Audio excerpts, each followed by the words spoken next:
اللهم صل على سيدنا ومولانا محمد. الحمد لله رب العالمين والعاقبة للمتقين والصلاة والسلام على سيدنا ومولانا محمد وعلى آلہ وصحبہ اجمعین. اما بعد. محترم بزرگان ملت، عزیز بھائیوں، آج میں ایک اہم عنوان پر ایک مختصر سا مقالہ جو اس ناچیر ہی کا تحریر کیا ہوا ہے آپ کے سامنے پڑھنے کی سعادت حاصل کرتا ہوں. وہ اس مقالے کا عنوان ہے ہندوستان میں تبلیغ دین اور چشتی صوفیاء کرام.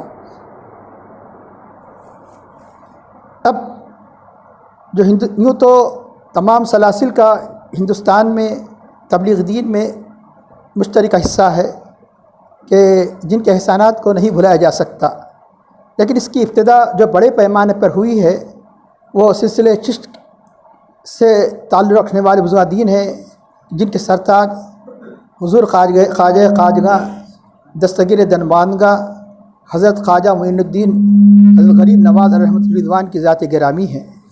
ان سے جو سلسلے جاری ہوئے سینکڑوں بزرگان دین ہیں کہ جن کی کوششوں کو نہیں بھلایا جا سکتا، لیکن اب مختصر سے اس مقالے میں مختصر سے وقت میں ان سب کا تو تذکرہ نہیں کیا جا سکتا.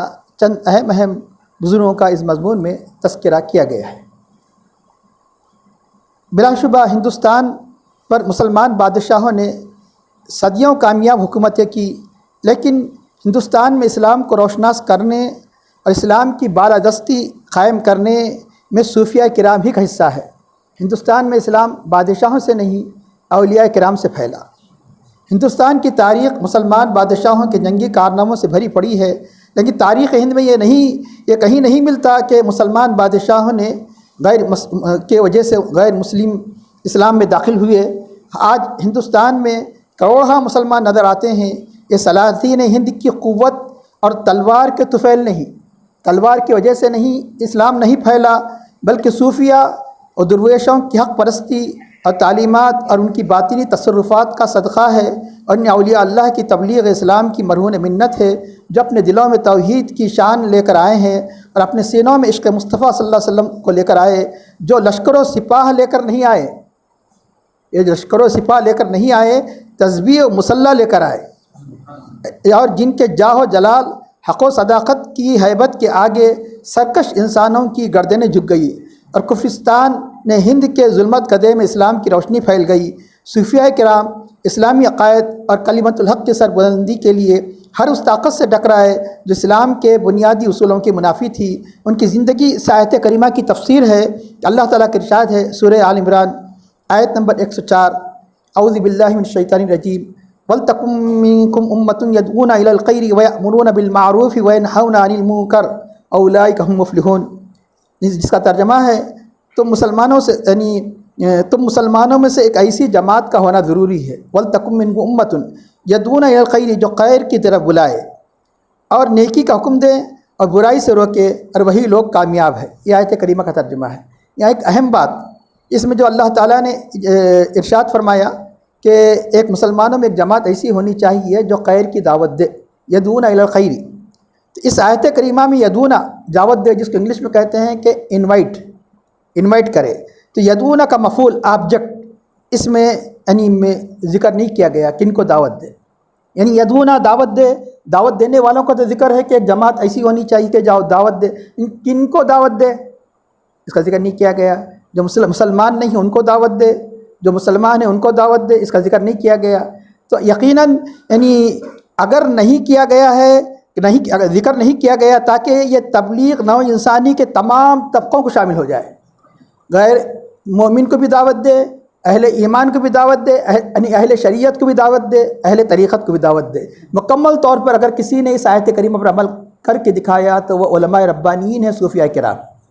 چنانچہ یہ دعوت کافروں مشرکوں کو ایمان کی دعوت دے، اہل ایمان کو عمل کی دعوت دے، فاسقوں فاجروں کو تقوی و طہارت کی دعوت دے، اہل شریعت کو طریقت کی دعوت دے.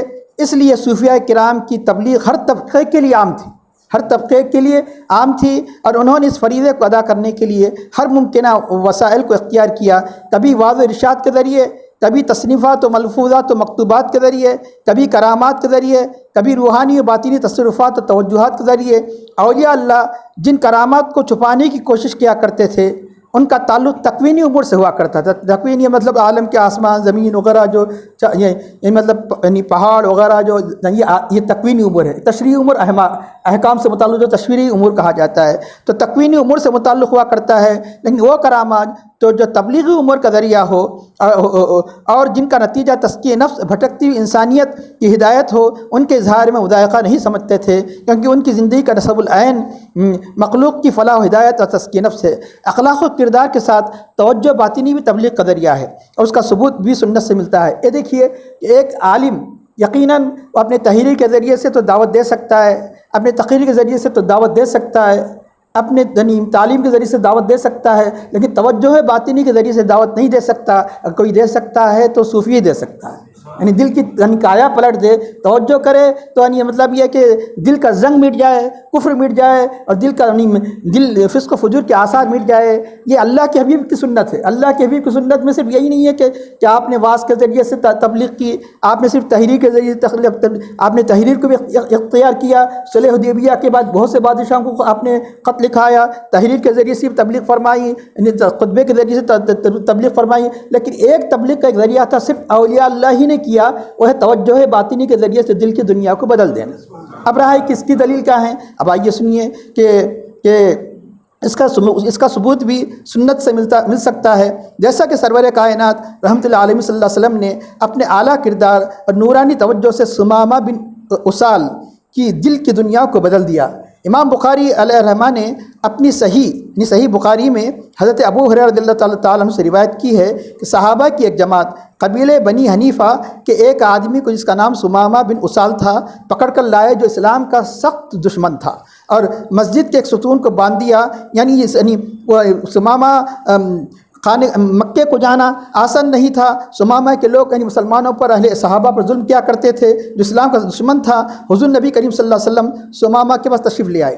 سخت دشمن ہے جو مسلمانی صحابہ کا، ایسے دشمن کو لا کر ستون کے پاس باندھ دیا گیا۔ تاریخ نے آسمان نے ایسی نظیر نہیں دی کہ ایسے دشمن کے ساتھ کیا سلوک کیا جاتا ہے، آپ جانتے ہیں۔ لیکن آپ دیکھیے یہاں پر کہ حضور نبی کریم صلی اللہ علیہ وسلم ثمامہ کے پاس تشریف لائے، پوچھا اے ثمامہ تیرا کیا حال ہے؟ اتنا ہی پوچھا کہ تیرا کیا حال ہے؟ تو اس نے کہا میں بہتر ہوں۔ دشمن ہے، ستون سے باندھا ہوا ہے، اور اس کا تو کیا کہہ رہا ہے دیکھیے، اگر تم مجھ کو قتل کر دو گے تو خون بہا دینا پڑے گا، تم مجھ کو قتل کر دو گے خون بہا دینے کا پڑے گا، کیا نہیں مطلب اس کا بدلہ نہیں میری قوم لے گی، تو اگر تم احسان کرو گے تو تم ایک شکر گزار پر احسان کرو گے، اس کا بدلہ بھی دے دیا جائے گا۔ اگر تم یہ کون کہہ رہا ہے؟ یہ دشمن جو ستون سے باندھا ہوا ہے۔ اور اگر تم مال چاہتے ہو تو تمہاری خواہش کے مطابق دیا جائے گا۔ حضور اکرم صلی اللہ علیہ وسلم وہاں سے تشریف لے گئے، کوئی جواب نہیں دیے۔ اور پھر دوسرے دن اس سے یہی سوال کیا کہ ثمامہ تیرا کیا حال ہے؟ تو اس نے وہی جواب دیا۔ پھر آپ صلی اللہ علیہ وسلم واپس تشریف لے گئے۔ تیسرے دن کوئی یعنی کسی قسم کی تبلیغ نہیں ہو رہی ہے، یعنی کسی قسم کا جواب دیا جا رہا ہے، نہ سختی کی بات نہ تبلیغ کی بات۔ تو تیسرے دن تشریف لے گئے، دریافت فرمایا ثمامہ کیا حال ہے؟ تو اس نے وہی جواب دیا۔ تو اللہ کے رسول صلی اللہ علیہ وسلم نے صحابہ سے فرمایا ثمامہ کو چھوڑ دو، اس سخت دشمن کو جو اس طرح جواب دے رہا ہے اس کو چھوڑ دو، جانے دو۔ تو وہ سیدھا چھوڑ دیا گیا۔ وہ سیدھا اپنے مقام کو جانے کے بجائے مسجد کے قریبی کھجور کے باغ میں داخل ہوا، غسل کیا، پھر مسجد نبوی صلی اللہ علیہ وسلم میں داخل ہو کر حضور نبی کریم صلی اللہ علیہ وسلم کے روبرو شہادت دی، آیا اشہد ان لا الہ الا اللہ واشہد ان محمد رسول اللہ، اور کہا روئے زمین پر، اس کے الفاظ سنیے، بخاری شریف کے الفاظ ہے، روئے زمین پر آج تک آپ کے چہرے سے بڑھ کر کوئی چہرہ مجھ کو برا نہ تھا، اور آج آپ کے چہرے سے بڑھ کر مجھے کوئی چہرہ محبوب نہیں، اور کوئی دین روئے زمین پر آپ کے دین سے بڑھ کر مجھے مکروہ نہ تھا، برا نہ تھا، آج آپ کے دین سے بڑھ کر کوئی دین محبوب نہیں، اور کوئی شہر آپ کے شہر سے بڑھ کر مجھے مبغوض نہ تھا، برا نہ تھا، اور آج آپ کے شہر سے بڑھ کر کوئی شہر پسندیدہ نہیں۔ بتائیں آپ نے کون سی تبلیغ فرمائی؟ یہ تبلیغ تھی توجہ باطنی، یہ تبلیغ تھی توجہ باطنی کی۔ اسی سنت کی اتباع کرتے ہوئے صوفیہ کرام نے اپنے اعلیٰ کردار اور باطنی توجہ سے یعنی کافروں کے کفر کو مٹا کر ان کو حب الہی اور محبت رسول سے سرشار کر دیا۔ خصوصاً ہندوستان میں تبلیغ دین کے لیے ایک مبلغ کو کئی خصائص کا جامع ہونا ضروری تھا، کیونکہ زمانے قدیم میں یہاں کے لوگوں کے ذہن و فکر میں شعبدہ باز، جوتشیوں، جادوگروں کی حکمرانی تھی۔ اس لیے حضرت خواجہ غریب نواز علیہ رحمۃ الرضوان کے مقابلے کے لیے پرتھوی راج نے اہل علم و مناظرے کا سہارا نہیں لیا، یعنی مطلب ہے کہ ان کا جواب دینے کے لیے جو اللہ تعالیٰ کی طرف دعوت دے رہے ہیں کہ کہیں مناظرے کے لیے کسی بڑے مطلب ہے کہ ان کو اپنے کسی جاننے والے کو نہیں بلایا، تو اس نے بلکہ وہ سہارا لیا تو جادوگروں کا سہارا لیا، جادوگروں کو میدان میں اتارا، جبکہ حضرت حضور غوث خواجہ غریب نواز رحمٰن نے کسی قسم کا دعویٰ نہیں کیا تھا کرامتوں کا، نہ کس قسم کی دعویٰ کیا تھا، بلکہ تو چنانچہ جادوگروں کو میدان میں اتارا، جس کا منہ توڑ جواب اہل اللہ ہی دے سکتے ہیں۔ جیسے اسلام قبول کرنے والوں کی تعداد بڑھتی گئی، ویسے علماء کی ضرورت پڑتی گئی۔ اب اس کے بعد جب اسلام میں آئیں گے تو احکام بھی ضروری ہے، علماء بھی ضروری ہے، یعنی مطلب ہے کہ نماز، روزہ، زکوٰۃ، حج، سارے مسائل، یعنی مطلب کہ حقوق اللہ، حقوق العباد، علماء سے یعنی بے نیازی نہیں بڑھتی جا سکتی۔ تو چنانچہ یہ کہنا بے جانا ہوگا، ہندوستان کی سرزمین پر پہلے خانقاہ وجود میں آئی، بعد میں مدرسہ، پہلے خانقاہ وجود میں آئی، بعد میں مدرسہ۔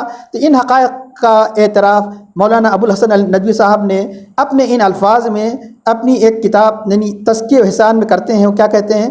ہندوستان میں مسلمانوں کے دور کا آغاز صوفیہ کرام ہی کی ذات سے ہوا، خاص طور پر حضرت خواجہ معین الدین اجمیری علیہ الرحمہ کے مخلص اور پرزور ہاتھوں سے یہاں چشتی سلسلے کی مضبوط بنیاد پڑی۔ اس کے بعد سے خواص، عوام، شاہ اور رعیت سبھی نے ان کے بے غرض پاک نفس درویشوں اور مردان خدا سے اپنی عقیدت و محبت کا اظہار کیا۔ اس بر عظیم کے ایک گوشے سے لے کر دوسرے گوشے تک خانقاہیں اور روحانی مرکزوں کا ایک جال بچھ گیا۔ یہ مرکزی شہروں کو چھوڑ کر مشکل سے کوئی قابل ذکر قصبہ مقام اس سے محروم رہا۔ اور آگے چل کر لکھتے ہیں کہ ابو الحسن الندوی صاحب کی اس وسیع ملک کی آبادی کی جس کثیر تعداد کو ان مشائخ طریقت اور روحانی معلمین کے تعلق اور ان کی اصلاحی کوششوں نے نیک راستے پر لگایا اور بد اخلاقیوں اور بد اعمالیوں سے متنب رکھا، اور صرف انہی کے اخلاق و روحانیت کا نتیجہ تھا کہ دنیا کی کوئی حکومت، کوئی ادارہ، کوئی قانون نہ اتنی بڑی تعداد کو متاثر کر سکتا ہے اور نہ دائمی طور پر اخلاق و اصول کے دائرے میں رکھ سکتا ہے۔ یہاں ان کی عبارت ختم ہو گئی۔ جس مبارک ہستی کے وجود سے ہندوستان کی تقدیر چمک اٹھی، اس ذات بابرکات کو دنیا کے سلطان الہند خواجہ غریب نواز سے یاد کرتی ہے۔ اگرچہ حضرت خواجہ معین الدین چشتی علیہ الرحمہ کی تشریف آوری سے پہلے صوفیہ اور علماء نے تبلیغ اسلام کا کام شروع کیا، لیکن یہ کوششیں محدود تھی کہ سندھ کے یعنی ابتدائی علاقوں ہی تک محدود تھی۔ یہاں اسلام کے عالمگیر انقلاب کا صحرا جس کے سر جاتا ہے وہ آپ ہی کی ذات گرامی ہے۔ جس وقت آپ 561 ہجری اب کیا ہے 1444 اب جو چل رہی ہے 561 ہجری میں ہندوستان تشریف لائے، اس سارے ملک میں بت پرستی، بلکہ درختوں، جانوروں، آگ، دریا، تمام مناظر قدرت کی پرستش عام تھی۔ حضرت خواجہ غریب نواز علیہ الرحمہ نے تبلیغی سرگرمیوں کا مرکز اجمیر کو بنایا، جہاں اس وقت پرتھوی راج کی حکومت تھی۔ جب اس نے حضرت خواجہ صاحب کی عظمت و کرامت کے سامنے اپنے کو بے بس پایا تو ہندوستان کے سب سے بڑے جادوگر جسے جے پال جوگی کا سہارا لیا۔ دنیا نے دیکھ لیا اگر جے پال جوگی کہ آسمانی فضاؤں میں اڑ سکتا تھا تو ہند کے راجہ سرکار خواجہ علیہ الرحمہ کی کھڑاویں اس سے بھی آگے جا سکتی تھی۔ آپ نہیں، آپ کی کھڑاویں جوتیاں، جس کو کھڑاویں میں نے جوتی، تو آگے جا سکتی تھی، جسے جے پال جوگی آپ کی اس روحانی کمال سے متاثر ہو کر حضرت خواجہ کے اسلام قبول کیا۔ حوالے کے لیے سیر الاولیاء جو مشہور و معروف کتاب ہے۔ آپ جس راستے سے گزرتے، آپ کے تبلیغ اور روحانی عظمت سے متاثر ہو کر لوگ جوق در جوق اسلام میں داخل ہونے لگتے۔ صرف دہلی سے جب آپ آئے باہر سے، صرف دہلی سے اجمیر کے راستے میں سے یعنی مطلب کہ 700 کافروں نے اسلام قبول کیا۔ پوری مکمل تعداد بتائی گئی کہ 90 لاکھ تک 1 کروڑ تک پہنچی، پوری مکمل تعداد۔ یہ تو صرف اتنے ہی راستے کی بات چل رہی ہے۔ تو چنانچہ ایک روز حضرت خواجہ غریب علیہ الرحمہ ایک صحرا سے گزر رہے تھے، وہاں آتش پرستوں کا ایک گروہ آگ کی پرستش میں مشغول تھا، جو مختلف ریاضتوں کے ذریعے کچھ ظاہری کمالات بھی حاصل کر لیے تھے۔ سرکار غریب نواز علیہ الرحمہ نے ان لوگوں سے آتش پرستی کی وجہ دریافت کی تو انہوں نے جواب دیا، ہم لوگ یہ آگ کو اس لیے پوجتے ہیں کہ دوزخ میں یہ آگ ہمیں تکلیف نہ پہنچائے گی۔ آپ نے فرمایا دوزخ سے بچنے کا طریقہ یہ نہیں ہے، اس آگ کو جس نے پیدا کیا اس کی پرستش کرو تو آگ سے بچ سکتے ہیں۔ نہیں، یعنی خالق آگ کی پرستش کرو، آگ کی پرستش سے آگ نہیں تم بچ نہیں سکتے، چنانچہ تم لوگ اتنے دنوں سے آگ کی پرستش کر رہے ہو، تم ذرا آگ میں ہاتھ ڈال کر دیکھو تو تمہیں معلوم ہوگا کہ آتش پرستی کا صلہ تمہیں کیا ملا ہے۔ تو ان لوگوں نے جواب دیا آگ کا کام تو جلانے کا ہے، لیکن اس بات کا کیا ثبوت ہے کہ آگ حق پرستوں کو نہ جلائے گی؟ حضرت خواجہ غرین علیہ الرحمٰ نے فرمایا دیکھو ہم خدا کے پرستار ہیں، یہ آگ ہمارے جسم کو تو کیا ہماری جوتی کو بھی نہیں جلا سکتی۔ یہ فرما کر ایک جوتی آگ میں ڈال دی، جوتی پر آگ کا ذرا بھی اثر نہیں ہوا۔ یہ حیرت انگیز کرامت دیکھ کر سب آتش پرست مسلمان ہو گئے۔ حوالہ کہ حضرت خواجہ غرین علیہ الرحمٰ شبیر حسن نظامی۔ حضرت خواجہ حسن نظامی علیہ الرحمٰ نے نظامی مصری میں لکھا ہے 1 کروڑ کے قریب غیر مسلم اقوام نے حضرت کے ہاتھ پر اسلام قبول کیا۔ حضرت خواجہ غرین علیہ الرحمٰ کو ہندوستان کے سارے صوفیہ میں یہ عظیم مقام اس لیے ملا کہ رسول اکرم صلی اللہ علیہ وسلم کی جانب سے ان کو قطب المشائخ کا لقب عطا ہوا، مشائخ کے قطب، کہ جب اللہ کی حبیب کی بارگاہ میں پہنچے اور کہا کہ السلام علیکم یا نبی اللہ، السلام علیکم یا رسول اللہ، جواب آیا وعلیکم السلام یا قطب المشائخ، یعنی صرف آپ شیخ ہی نہیں بلکہ مشائخ کے قطب، مشائخ کے سردار۔ حضرت خواجہ غرین علیہ الرحمٰ کی طرح جن بزرگوں کو رسول اکرم صلی اللہ علیہ وسلم نے مراقبہ یا عالم رویہ میں ہندوستان میں تبلیغ کرنے کا حکم دیا، ان میں سے ایک حضرت شاہ بدیع الدین قطب مدار علیہ الرحمٰ کہ جن کی وفات 838 ہجری ہے۔ آپ حلب ملک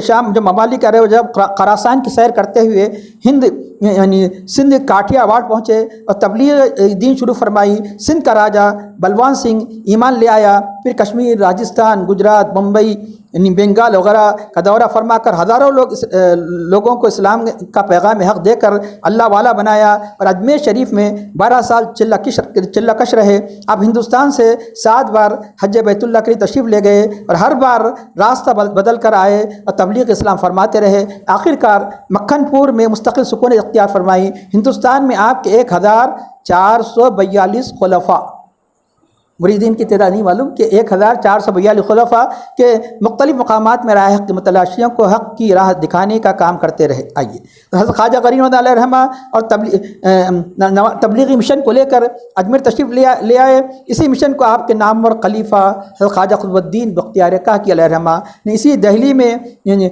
دہلی میں پروان چڑھے۔ آپ کی ذات گرامی سے رعایا بادشاہ وقت کن کی؟ حضرت خواجہ قطب الدین بختیار کاکی جو خلیفہ حضرت خواجہ غرین علیہ الرحمٰ کی۔ سلطان شمس الدین التمش بھی متاثر ہوا جو بادشاہ وقت تھا، متاثر ہوئے بغیر نہ رہ سکا۔ سلطان اکثر آپ کی خدمت میں حاضر ہوا کرتا تھا، رات میں آ کر آپ کے قدم کو دبایا کرتا تھا۔ آپ اس کو رعایا فقیروں غریبوں کے ساتھ دوستی کی تلقین فرماتے، تقوی کی تعلیم دیتے، جیسا کہ خزینۃ الاسفیہ کے مؤلف نے فرمایا بادشاہ رحم دل عادل سلطان کامل، یعنی یہ فارسی کی عبارت ہے کہ جس کا مفہوم یہ ہے کہ یعنی آپ ہی کی کوششوں سے سلطان کے اندر انقلاب پیدا ہو گیا، ایک اللہ والا بن گیا، اللہ والوں سے محبت کرنے والا بن گیا سلطان شمس الدین التمش۔ خزینۃ الاسفیہ حضرت ابراہیم بن ادم علیہ الرحمٰ کی طرح حکومت پر لات مار کر، حکومت کو ٹکرا کر درویشی اختیار کرنے والے بزرگوں میں سے ایک حضرت شیخ جلال الدین تبریزی علیہ الرحمہ کا شمار ہوتا ہے، جو حضرت شیخ ابو سعید تبریزی علیہ الرحمہ کے مرید حضرت شیخ شہاب الدین سہروردی علیہ الرحمہ کے صحبت یافتہ، حضرت بختیار کاکی علیہ الرحمہ کے فیض یافتہ ہے، جنہوں نے ہندوستان کے دور افتادہ علاقے بنگال میں اسلام پھیلایا۔ جب آپ دہلی سے بدایوں آئے، وہاں کچھ عرصہ قیام کیا۔ ایک دن اپنے مکان کی دہلیز پر تشریف رکھتے تھے، سامنے سے ڈاکو کا گزر ہوا جو دن میں دہی بیچتا اور رات میں ڈاکے ڈالتا، تو جو ہی آپ کو دیکھا از خود رفتہ ہو گیا، اس وقت اسلام لایا۔ حضرت جلال الدین تبریزی علیہ الرحمہ نے بدایوں سے اودھ بہار سے ہوتے بنگال کے مقام پنڈو نامی جگہ پر قیام فرمایا۔ یہاں مندروں کی کثرت تھی، وہاں کے پجاری آپ کے قیام کو برداشت نہ کر سکے، انہوں نے آپ سے مناظرے مقابلے شروع کیے۔ آپ کی تعلیمات و قوت روحانی کا نتیجہ نکلا کہ یعنی تقریباً 72 پنڈتوں کی 72 آبادی نے اسلام قبول کیا، 72 آبادی نے اسلام قبول کیا۔ جو اسلام قبول نہ کر سکے انہوں نے وہاں سے دوری اختیار کی۔ بنگال میں اسلام کی اشاعت میں حضرت تبریزی کا ایک عظیم کارنامہ ہے۔ پنڈو سے آپ دیو محل تشریف لے گئے، وہاں ایک بہت بڑا بت خانہ تھا۔ آپ کی تبلیغ اور تصرف باطنی سے یہاں بھی اسلام پھیلنے لگا، لوگ جو درجہ اسلام قبول کرنے لگے۔ آپ نے مستقل طور پر دیو محل ہی میں سکون اختیار کر لی۔ اس بزرگ کا نام ہے جلال الدین تبریزی۔ حضرت خواجہ قطب الدین بختیار کاکی علیہ الرحمہ کے خلیفہ حضرت بابا فرید الدین گنج شیخ علیہ الرحمہ کے تبلیغی روحانی فیضان کو دنیا نہیں بھلا سکتی کہ آپ ہی کہ تربیت یافتہ خلفاء میں سے حضرت مخدوم علاء الدین علی احمد صابر علیہ رحمہ، جن سے سلسلے چشتیہ صابریہ کی بنیاد پڑی، جو آپ کے بھانجے بھی ہے، اور دوسرے یوں تو بہت سے خلفاء ہے، اور دوسرے مشہور خلیفہ حضرت سلطان المشائخ حضرت خواجہ محبوب الہی علیہ رحمۃ الرضوان، جن سے سلسلے نظامیہ کی بنیاد پڑی، اور ان دونوں سلاسل کے خلفاء نے تبلیغ اسلام کے سلسلے میں وہ نمایاں خدمات انجام دی کہ کئی مردہ دل زندہ ہو گئے، کئی زندہ دلوں کو روحانی ترقیاں نصیب ہوئی۔ حضرت گنج شکر علیہ رحمہ کے رشد و ہدایت سے سلطان غیاث الدین بلبن بھی متاثر ہوئے بغیر نہیں رہ سکا۔ اس زمانے میں اتنے مشائخ جمع ہو گئے تھے کہ مورخین نے اس عہد کو خیر الاعصار یعنی سب سے بہترین زمانے کا نام دیا ہے۔ حضرت با فرید گنج شکر علیہ رحمہ کے علاوہ حضرت شیخ بہاء الدین زکریا، شیخ شیخ بدر الدین غزنوی اور سیدی مولا علیہ رحمۃ الرضوان کے انوار سے ہندوستان منور ہو گیا۔ حوالہ بزم صوفیہ۔ حضرت شیخ المشائخ نے نظام الدین وحی الہی کے فیوض و برکات سے ملک میں جو عام انقلاب پیدا ہوا، اس کی تصویر ضیاء الدین برنی نے تاریخ فیروز شاہی میں اس طرح کھینچی ہے۔ سلطان علاء الدین خلجی کے زمانے کے مشائخ میں سے سجادہ تصوف مشائخ میں سے کہ شیخ الاسلام نظام الدین، حضرت شیخ الاسلام علاء الدین اور شیخ الاسلام رکن الدین علیہ رحمہ سے آراستہ تھا۔ ایک دنیا ان کی انفاس متبرکہ سے روشن ہوئی، ایک عالم ان کی بیعت کا ہاتھ پکڑا، ان کے مدد سے گنہگاروں نے توبہ کی، ہزاروں بدکار اور بے نمازیوں نے بدکاری سے ہاتھ اٹھایا، ہمیشہ کے لیے پابند نماز ہو گئے، باطنی طور پر دین کی طرف راغب ہو گئے اور ان کی توبہ صحیح ہو گئی، عبادت لازمہ متعدیہ کا معمول ہو گیا۔ دنیا کی حرص و محبت ان مشائخ کے اخلاق حمیدہ اور ترک و تجدید کے معاملے کو دیکھنے سے دلوں میں کم ہو گئی۔ سالکوں کے نوافل اور وظائف کی کثرت اور اوصاف عبودیت کی پابندی سے کشف و کرامات کی آرزو دل میں پیدا ہونے لگی۔ ان بزرگوں کی عبادات و معاملات کی برکت سے لوگوں کے معاملات میں سچائی پیدا ہو گئی، اور ان کے مکارم اخلاق مجاہدہ اور ریاضت کے دیکھنے سے اللہ والوں کے دل میں اخلاق کے بدلنے کی خواہش پیدا ہوئی۔ بدم صوفیہ۔ سلطان فیروز شاہ خدا کی عنایت و مہربانی سے ممالک محروسہ سے تمام غیر مشروع امور کو جو خلاف احکام شرع ملک میں رائج تھے وہ دور کیا۔ فیروز شاہ نے مراسم و رواج کو جو خلاف شرع نظر آتا تھا قطعا موقف کیا۔ مورخین اسلام کا کہنا ہے اس کی وجہ یہ ہے کہ سلطان نصیر الدین چراغ دہلوی، حضرت خواجہ قطب الدین منور جو حضرت محبوب الہی کے خلفاء تھے، حضرت شرف الدین منیری علیہ رحمہ اور مخدوم جہانیہ جہاں گشت علیہ رحمہ کے پند و نصائح سے مستفید ہوتا رہا، جن کے فیوض و برکات سے اس میں شریعت کی اور سنت کی پابندی کا جذبہ ہو گیا۔ شرف الدین یحییٰ منیری یہ بہت مشہور بزرگ گزرے ہیں بہار کے کہ جن کی یعنی مکتوبات بہت انتہائی شہرت رکھتی ہے، مکتوبات صدی، مکتوبات 2 صدی۔ حضرت شرف الدین یحییٰ منیری کا خاندان بیت المقدس سے آ کر منیر ضلع پٹنہ میں آباد ہوا۔ منیر کے آس پاس علاقے میں اس خاندان کی بدولت اسلام کی اشاعت ہوئی۔ مناقب الاصفیاء شعیب فردوسی یہ حوالہ ہے۔ یحییٰ منیری ابتدا میں راجگیر کے جنگلوں میں عبادت و ریاضت میں 12 سال مدت گزاری۔ بعض طالبان حق جنگل میں آ کر مستفید ہونے لگے، جو لوگوں کا اشتیاق زیادہ ہوا، آبادی کی طرف کیا اور بہار، جس کو بہار کہتے ہیں، بہار شریف میں مستقل سکون اختیار کی، جہاں 60 سال تک اپنے سرچشمے فیض سے عوام و خواص کو سراب کرتے رہے۔ حضرت سید جلال الدین بخاری مخدوم جہانیہ جہاں گشت علیہ رحمہ، جن کی ولادت 707 ہجری میں ہوئی، جن کے تصرف میں وہ ہندوستان کے 40 خانقاہیں تھیں۔ حضرت بہاء الدین زکریا ملتانی کے جو پوتے حضرت شیخ عبد الفتاح رکن الدین کے خلیفہ تھے، کون؟ حضرت جہانیہ جہاں گشت علیہ رحمہ، جن کو ہمارے سلسلے کے مشہور و معروف بزرگ جن کا تذکرہ اس سے پہلے کیا گیا، حضرت مطلب ہے کہ جلال الدین کبیر اولیاء علیہ رحمہ نے کہ اپنی جو نزا کے عالم میں تھے کہ جو پانی پت سے جا کر دلی جا کر اپنے عمر کے کچھ سال ان کو دے دیے تھے، جا کے وقت دیے تھے، اسی وقت وہ نزا کے عالم سے اٹھ بیٹھے تھے، کون؟ حضرت مخدوم جہانیہ جہاں گشت علیہ رحمہ۔ تو چنانچہ حضرت مخدوم جہانیہ جہاں گشت علیہ رحمہ روحانیت اور ریاضت پر شریعت اسلامی کے خطوط کے عین مطابق عمل پیرا ہونے کی تلقین کیا کرتے تھے۔ آپ نے تبلیغ دین کے سلسلے میں بہت کارنامے انجام دیے۔ گجرات کے ایک راجپوت جن کو مولا الاسلام کا خطاب ملا، آپ ہی کے ہاتھوں اسلام لائے، ان کو آپ نے گجرات کے علاقے میں تبلیغ اسلام کے لیے روانہ فرمایا۔ بہاولپور کے سرکاری گزٹ میں ایک فہرست درج ہے جس میں 8 راجپوت خاندانوں کا ذکر ہے جو حضرت مخدوم جہانیہ جہاں گشت علیہ رحمہ کے ہاتھ پر اسلام لائے۔ مغربی پنجاب میں ایک وسیع علاقہ آپ کی تبلیغی کوشش سے مسلمان ہوا۔ کاٹھیا واڑ کا علاقہ آپ کی مسائی سے اسلام کا گہوارہ بنا۔ آپ کی اولاد نے بھی اسلام کی اشاعت میں نمایاں خدمات انجام دی۔ آپ کے پوتے حضرت قطب عالم اور پرپوتے حضرت شاہ عالم نے گجرات احمد آباد میں بہت سے غیر مسلموں کو اسلام کی روشنی سے بہرور کیا۔ آئیے سلطانی اور درویشی کے دو راہ پر کھڑے رہنے والے سمنان کے سلطان حضرت سید محمد اشرف جہانگیر سمنانی، جسے سلسلے اشرفی آپ جو مشہور و معروف ہے، جو جانتے ہیں کہ ان کے جو ان کی یہ کون ہیں، یہ بھی سلسلے چشتیہ نظامیہ کے بہت بڑے بزرگ سلطان محمد اشرف جہانگیر سمنانی علیہ الرحمہ نے ایک رات خواب میں حضرت خضر علیہ السلام سے فرماتے سنا، جو ایران میں ایک بڑے جو بادشاہ تھے، کہ سلطنت الہی چاہتے ہو تو دنوی سلطنت کو خیر آباد کر کے ہندوستان جاؤ۔ چنانچہ والد ماجیہ سے اجازت لے کر ہندوستان کے علاقے پنڈو پہنچے۔ حضرت علاء الحق پنڈو علیہ الرحمہ کے حلقہ ارادت میں داخل ہوئے۔ خرقہ خلافت کے علاوہ جہانگیر کا لقب پایا۔ پھر جون پور سے ہوتے ہوئے وہ بھدونڈ ایک مقام میں تشریف لے گئے۔ اسی جگہ آپ کا مقابلہ ہندو جوگی سے ہوا۔ ہندو جوگی کو ہوا میں اڑنے کا دعویٰ تھا، لیکن وہ آپ کی روحانیت سے اس قدر متاثر ہوا کہ اپنی مذہبی کتابوں کو جلا کر 5000 اپنے چیلوں کے ساتھ اسلام سے مشرف ہو گیا۔ اس واقعے کے بعد ملک العمرہ محمود نے اپنی اولاد کے ساتھ حضرت سے بیعت کی۔ اسی کی وساطت سے روح آباد قائم ہوا، جو آج کل کچوچا شریف کہلاتا ہے، جہاں آج آپ آرام فرما رہے ہیں۔ حضرت مخدوم جہانگیر سمنانی کے مطلب ہے کہ جو سلسلہ اشرفیہ جو مشہور ہے کہ جن سے ان کی ابتدا ہوئی۔ جب حضرت جہانگیر سمنانی بنارس تشریف لے گئے، وہاں کے بت خانوں کے پجاریوں سے مناظر کیے، دونوں طرف سے کرامت استدراج کے مظاہرے ہوئے۔ آخر میں وہاں 1000 ہندوؤں نے حضرت جہانگیر سمنانی علیہ الرحمہ کی کرامت سے متاثر ہو کر حلقہ بگوش اسلام ہوئے۔ حوالہ لطائف اشرفی۔ حضرت بو علی شاہ قلندر پانی پتی، حضرت شمس الاولیاء خواجہ شمس الدین ترک پانی پتی حضرت صابر پاک علیہ الرحمہ کے خلیفہ ہے۔ ان دونوں بزرگوں کی تبلیغ روحانی تصرفات سے پانی پت اور اس کے اطراف اکناف کے حصوں میں اسلام کی شمع روشن ہوئی۔ حضرت مخدوم صابر پاک علیہ الرحمہ حضرت شمس الدین پانی پتی سے فرمایا، اے شمس الدین تو فرزند منی، تم میرے فرزند ہو۔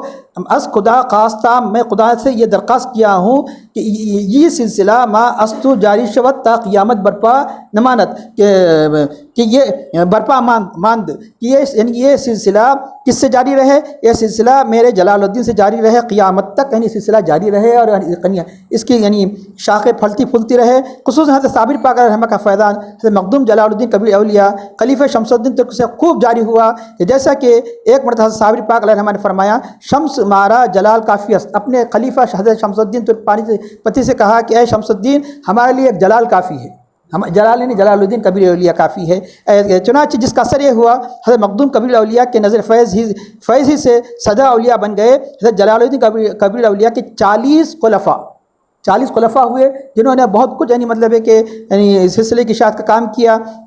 40 خلفاء میں سے جس بزرگ کو واسطۃ العقد کی حیثیت حاصل ہے، جو سلسلے چشتیہ کے مجدد مانے جاتے ہیں، کہ جن کے خانوادے کی تبلیغ مسائی سے ہندوستان کا ایک بڑا حصہ منور ہوا، وہ حضرت قطب عالم شاہ احمد عبدالحق رضوی، جو خلیفہ جلال الدین کبیر اولیاء ہے، جن کا عرس آئندہ آنے والے مہینے میں منایا جاتا ہے۔ تو چنانچہ حضرت شاہ احمد عبدالحق رضی اللہ عنہ کی ذات گرامی ہیں، جن کی خلافت کے موقع پر قبیلہ اولیاء نے دعا فرمائی تھی، عبداللہ حیات و ممات میں تمہارے کمالات کی انتہا نظر نہیں آتی، میرا سلسلہ تمہاری ذات سے جاری ہوا، تم سارے عالم کو خود معرفت سے منور کرو اور اس کا اثر قیامت تک باقی رہے گا، اس کا غلغلہ کبھی کم نہ ہوگا۔ یہ آپ نے بشارت دی تھی حضرت جلال الدین کبیر اولیاء نے حضرت شاہ عبدالحق رضی اللہ عنہ۔ شاہ عبدالحق رضی اللہ عنہ کے کمالات کی سب سے روشن دلیل حضرت قطب عالم شیخ عبدالقدوس گنگوی علیہ الرحمہ ہے، ان کا بھی عرس آئندہ مہینے منایا جاتا ہے۔ گویا آنے والے مہینہ جمادی الثانی اور رجب یہ کثرت سے مشائخ چشت کے عرس کا زمانہ ہے۔ گویا یہ مضمون اسی کی تمہید ہے، انہی کی ذکر کی تمہید ہے، جو انشاءاللہ تعالی آئندہ ان بزرگوں کا تذکرہ کیا جائے گا۔ چنانچہ اگرچہ وہ بیعت تو کون شاہ عبدالقدوس گنگوی علیہ الرحمہ، آج ہندوستان میں ان کے کئی سلسلے کی شاخیں پھیلے ہوئی ہے، اگرچہ بیعت حضرت شیخ محمد رضوی سے تھے، کون یہ جو آپ کے فرزند ہے، کیونکہ اس وقت حضرت شیخ احمد عبداللہ رضوی علیہ الرحمہ کافی سال پہلے، تقریباً 30-40 سال پہلے انتقال فرما چکے تھے، لیکن باطنی فیض کن سے حاصل تھا؟ شاہ عبدالحق رضی اللہ علیہ الرحمہ سے، لیکن سلوک و معرفت کی تربیت تمام تر حضرت مخدوم احمد عبدالحق رضوی کی روحانیت سے حاصل کی۔ آپ کہیں یہ کیسے حاصل کی؟ جب بھی آپ جنگل میں جاتے تھے، غفلت طاری ہوتی تو آپ کے کانوں میں حق کی سزائیں آتی تھے، اڑ جاتے تھے۔ اور یہاں تک کہ جب حضرت شاہ عبدالقدوس گنگوی علیہ الرحمہ بہت جب ولایت کے اعلیٰ مقام پر پہنچ گئے، اس وقت ان کے جیسا کوئی ولی نہیں تھا، لیکن بیعت بھی ضروری تھی۔ کئی مرتبہ بتایا گیا کہ مطلب اللہ کے حبیب صلی اللہ علیہ وسلم سے یہ نورانی سلسلے میں جب تک تعلق نہ ہوگا، خصوصی فیض حاصل نہیں نہیں ہو سکتا، اس لیے ایک ظاہری طور پر مرید ہونا ضروری تھا۔ ایسے عالم میں تو کوئی آدمی دکھائی نہیں دیتا تھا کہ جس کے ہاتھ پر مرید ہو، تو آپ کے خلیفہ شیخ احمد عبدالحق رضوی علیہ الرحمہ نے اشارے بھی کیے، لیکن پھر بھی سمجھ میں نہیں آیا۔ تو ایک مرتبہ آپ کی مزار مبارک پر یعنی حضرت عبدالقدوس گنگوئی علیہ الرحمہ بیٹھے ہوئے تھے کہ حضرت شاہ احمد عبدالحق رضوی مزار سے نکل کر اپنے پوترے کے ہاتھ میں ہاتھ دے دیا، ان کے ہاتھ میں بیٹھ دیا۔ تو چنانچہ کیا احمد عبدالحق ابھی بھی سمجھ میں نہیں آیا؟ تو یہ ہے معاملہ، یہ ایسے ایسے اولیاء تھے۔ تو چنانچہ شیخ محمد رضوی سے ان کا تعلق تھا، لیکن سلوک و معرفت کی تمام تربیت آپ نے حضرت شاہ عبدالحق رضوی علیہ الرحمہ کی روحانیت سے حاصل کی۔ جن حالات میں شیخ عبدالقدوس گنگوئی علیہ الرحمہ کو سلسلے تبلیغ و اشاعت کا کام کرنا پڑا، وہ بڑے ہوش ربا تھے۔ سلطنت دہلی سانس توڑ رہی تھی۔ کن کے زمانے میں؟ شاہ عبدالقدوس گنگوئی علیہ الرحمہ۔ ہندوستان کی سیاسی فضا غیر یقینی تھی، چاروں طرف اتنا فساد پھیلا ہوا تھا۔ ایسے وقت میں اسلام کے استحکام کے لیے شاہانہ وقت کی اصلاح کی ضرورت تھی۔ ایسے وقت میں آپ نے سلاطین کو بڑے اچھے اصلاحی خطوط لکھے کہ جیسا کہ ایک طویل مکتوب میں آپ نے سکندر لودھی کو مخلوق کے ساتھ غمخواری اور ائمہ علماء کے ساتھ حسن سلوک پر خاص توجہ دلائی۔ کچھ عرصے بعد جب بابر اقتدار پر آیا تو مغل شہنشاہ بابر کو بھی آپ نے نصیحت کرنا سے پیچھے نہیں ہٹے آپ کہ بابر کو نصیحت کرتے ہوئے خط لکھا، تمہارے لیے مناسب ہے کہ اللہ کا شکر ادا کرتے ہیں، سارے عالم پر انصاف کا ایسا سایہ ڈال دو کہ کوئی بھی کسی پر ظلم نہ کر سکے، تمام لوگ عوام و خواص شریعت محمدیہ صلی اللہ علیہ وسلم پر پوری طرح گامزن ہو، نماز جماعت کے ساتھ ادا کرے، تم علم اور علماء کی قدر کرو، شہر اور بازار میں محتسب مقرر کرو تاکہ شرع محمدیہ صلی اللہ علیہ وسلم کے انصاف کے مطابق ان بازاروں کو آراستہ کرے جن شرائط کے ساتھ زمانے سابق اور خلفائے راشدین کے عہد میں ہوا کرتا تھا۔ یہ آپ کی عبارت ختم ہوئی۔ یہ کس کو خط لکھے؟ حضرت یعنی بابر کو خط لکھے ہیں کون؟ حضرت شاہ عبدالقدوس گنگوئی علیہ الرحمہ۔ بابر کے بعد جب ہمایوں تخت نشین ہوا، آپ نے بابر کی طرح ہمایوں کو بھی نصیحت آموز خط لکھا۔ حضرت شاہ عبدالقدوس گنگوئی علیہ الرحمہ ابتدا میں شاہ آباد ضلع کرنال، پھر گنگو کی زمین پر شریعت و طریقت کی شمع کو روشن کر کے 944 ہجری میں پردہ فرمایا کہ جن کی آواز آج تک تاریخ میں محفوظ ہے۔ یہ آپ ہی کا یہ مشہور معروف کلمہ ہے کہ شریعت میں لا الہ الا اللہ کے معنی لا معبود الا اللہ، نہیں ہے کوئی عبادت کے لائق سوائے اللہ کے، اور طریقت میں لا الہ الا اللہ کے معنی ہے لا مقصود الا اللہ، صرف معبود ہی نہیں بلکہ میرا کوئی مقصود ہی نہیں اللہ کے سوا۔ اللہ والوں کے بس یہ تو سارے مسلمان سے بغیر مانے کے کوئی مسلمان ہی نہیں ہو سکتا کہ اللہ کے علاوہ کوئی یعنی عبادت کے لائق نہیں، ہر مسلمان کو ماننا ضروری ہے۔ لیکن جب وہ یعنی اللہ کی راہ میں عبادت پہ قدم رکھتا ہے، سالک جب سلوک کو طے کرتا ہے، اتنا ہی کافی نہیں، اسے یہ بھی یعنی مطلب اپنے مطمئن نظر بنانا ضروری ہے، صرف معبود ہی نہیں، کوئی میرا مقصود اللہ کے علاوہ کوئی نہیں۔ یہ کس نے فرمایا تھا؟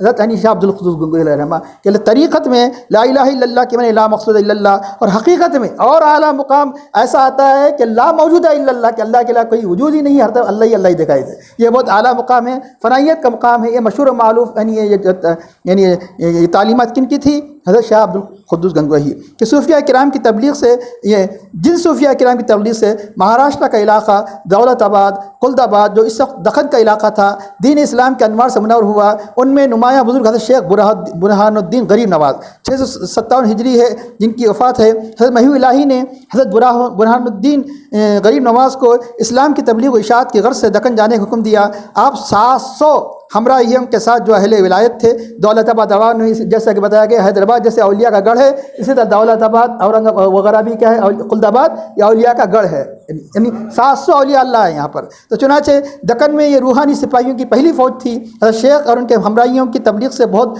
سے لوگ اسلام میں داخل ہوئے۔ اہل طریقت کے پاس یہ بات مشہور ہے کہ حضرت محی الہی نے 1400 اولیاء کی پالکیاں دکن روانہ فرمائی، 1400 اولیاء کی پالکیاں دکن روانہ فرمائی، جس کی وجہ سے پورے دکن میں اسلام کی روشنی پھیل گئی۔ علم و عرفان کے اعتبار سے کرناٹک کا علاقہ بنجر سمجھا جاتا تھا، یعنی مطلب وہاں علم و عرفان کی وجود پایا نہیں جاتا تھا۔ تو چنانچہ جس بزرگ نے اپنے علمی عرفانی آبیاری کے ذریعے سے اسے زرخیز کر کے گلزار بنا دیا، ان کا نام ہے کہ سید محمد گیسو دراز خواجہ بندے نواز رحمۃ اللہ کہ 725 ہجری ہے جن کی وفات۔ گلبرگہ شریف کو آپ نے تبلیغ علوم و فیض کا برکت بنایا جو اس وقت دکن کے علاقے میں تھا۔ سلسلہ چشتیہ میں آپ کی وہ واحد یعنی ہستی ہے جن کی تصانیف کی تعداد آپ کی عمر کے مطابق 105 پہنچتی ہے، عمر بھی 105، تصانیف بھی 105۔ خواجہ بندے نواز گسو علیہ رحمہ۔ دکن کی سرزمین کو اولیاء کی سرزمین کہا جاتا ہے، لیکن دکن کی سرزمین کو تصوف کی روحانی بصیرت سے مالا مال کرنے والے بزرگان دین میں حضرت خواجہ بندے نواز گسو علیہ رحمہ کو نمایاں مقام حاصل ہے۔ ہندوستان میں تبلیغ دین سے متعلق یہ مضمون حضرت شیخ احمد مجید الفسانی ہندی علیہ رحمہ کے، جن کی وفات 1034 ہجری ہے، کہ ذکر کے بغیر یقیناً ناقص رہے گا، جس نے اکبر کے دین الہی کی اینٹ سے اینٹ بجا کر اسلام کا تحفظ کیا۔ حضرت خواجہ باقی باللہ کی اس مرید و خلیفہ اکبر نے اپنی روحانی قوت اور حق کے جلال سے حکومت کی دیواروں کو ہلا دیا۔ جب آپ اجین گوالیار کے قید خانے میں آپ کو بھیج دیا گیا، جیل خانے میں کوئی بھی مسلم اور غیر مسلم قیدی ایسا نہ رہا جو امام ربانی کے کمالات روحانی سے محروم رہا ہو، کہ قید خانہ عشق الہی کی لازوال دولت سے فیض و برکت کا سرچشمہ بن گیا۔ ان کا سایہ ایک تجلی نقش پا ان کا چراغ، یہ جدھر گزرے ادھر ہی روشنی ہوتی گئی۔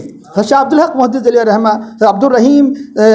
حضرت شاہ عبدالرحیم علیہ رحمہ، خانماد حضرت شاہ ولی اللہ محدث دہلوی، حضرت شاہ عبدالعزیز محدث دہلوی کے مسائی جمیلہ اور تعلیم و کتاب و سنت کی خدمت کو کبھی فراموش نہیں کیا جا سکتا۔ علم حدیث کا سب سے پہلے لانے والے ہندوستان کی سرزمین پر باطنی تعلیمات کے ساتھ ظاہر کی بھی مطلب ہے کہ تعلیم کا ان کی شمع روشن کرنے والے جس بزرگ کا سب سے پہلے نام لیتے ہیں کہ وہ حضرت شاہ عبدالحق محدث دہلوی۔ اس کے بعد ان کا زمانہ شاہ ولی اللہ محدث علیہ رحمہ کا زمانہ، ان کے اپنے انہی کے فرزند شاہ عبدالعزیز محدث دہلوی۔ تو چنانچہ جنہوں نے جن کے مسائی جمیلہ اور تعلیم و کتاب و سنت کی خدمات کو کبھی فراموش نہیں کیا جا سکتا، جنہوں نے قلم سنبھال کر قرآن و سنت کی صحیح تشریح، دین و متین کے تعلیمات سے لوگوں کو آشنا بنانا شروع کیا، ان کو اعمال صالحہ پر ابھارا، ان کی غلطیوں کی نشاندہی کی، اور ان کے امراض کا علاج بھی تجویز فرمائے، روحانی امراض کا۔